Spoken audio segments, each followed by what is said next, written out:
Hi எல்லாருக்கும் இந்த வீடியோவில் சூப்பரான கனவா தொக்கு எப்படி பண்ணோம் தான் காட்ட போகிறோம். அதுக்கு ஃபஸ்ட்டு ஒரு கடாயில் எண்ணெயை நல்லா ஹீட் பண்ண அப்புறம் கடுகும் சோம்பும் போட்டு தாளிச்சிக்கோங்க. கூடவே கருவேப்பிலையும் ஆட் பண்ணி நல்லா பொரிஞ்ச அப்புறம் ஒரு பெரிய சைஸ் வெங்காயம் குட்டி குட்டியாக சாப் பண்ணி ஆட் பண்ணிக்கோங்க. அது கூட உப்பு சேர்த்து வதக்குங்க, அப்போ தான் சீக்கிரத்தில் வதங்கிடும். இது நல்லா ஒரு கோல்டன் கலரில் வதங்கி வரணும். வதங்கி வந்த அப்புறம் தான் நம்ம ஜிஞ்சர் கார்லிக் பேஸ்ட் ஆட் பண்ண போகிறோம். ஜிஞ்சர் கார்லிக் பேஸ்ட் வந்து நான் 1.5 ஸ்பூன் ஆட் பண்ணிக்கிறேன். இந்த அளவுக்கு நான் 1.5 ஸ்பூன் ஆட் பண்ணியிருக்கேன். அதை ஆட் பண்ண அப்புறம் ஜிஞ்சர் கார்லிக் பேஸ்ட்டோட பச்சை ஸ்மெல் போகிற அளவுக்கும் நல்லா அந்த எண்ணெயிலே வதக்கி விடுங்க. வதக்கிட்டு அப்புறம் நான் தக்காளி ஆட் பண்ணுறேன். ஒரு பெரிய சைஸ் தக்காளி நான் ஆட் பண்ணுறேன். அதையுமே நல்லா குட்டி குட்டியாக கட் பண்ணி தான் ஆட் பண்ணுறேன்.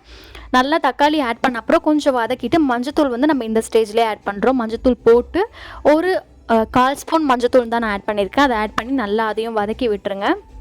இது நல்லா வதங்கின அப்புறம் நம்ம க்ளீனாக வாஷ் பண்ணி வச்சுருக்க கனவா ஸ்குவிட்னு சொல்லுவோம் இல்லையா, அதையும் சேர்த்து ஆட் பண்ணி நல்லா அந்த எண்ணெயிலே வதக்கி விடுங்க.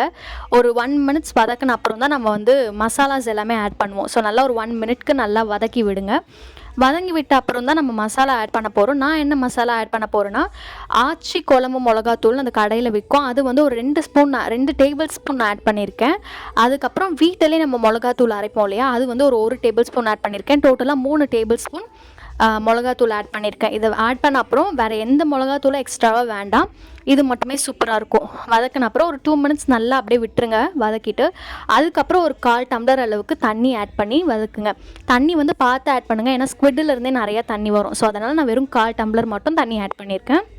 இதை ஆட் பண்ண அப்புறம் லெமன் இருக்கும் இல்லையா, ஒரு அரை லெமன் நான் புழிஞ்சு விட்டுருக்கேன். அப்போ ஒரு நல்ல ஒரு ஃப்ளேவராக இருக்கும். ஸோ அதனால் ஒரு அரை லெமன் புழிஞ்சு விட்டுட்டு கருவேப்பிலை கொத்தமல்லி போட்டு முடிச்சிட்டிங்கன்னா சூப்பராக கனவா தொக்கு ரெடி ஆகிடும். அண்ட் மறக்காமல் எண்டில் இறக்குமோ கரம் மசாலா போட்டு இறக்குங்க, சூப்பராக ரெடி ஆகிடும்.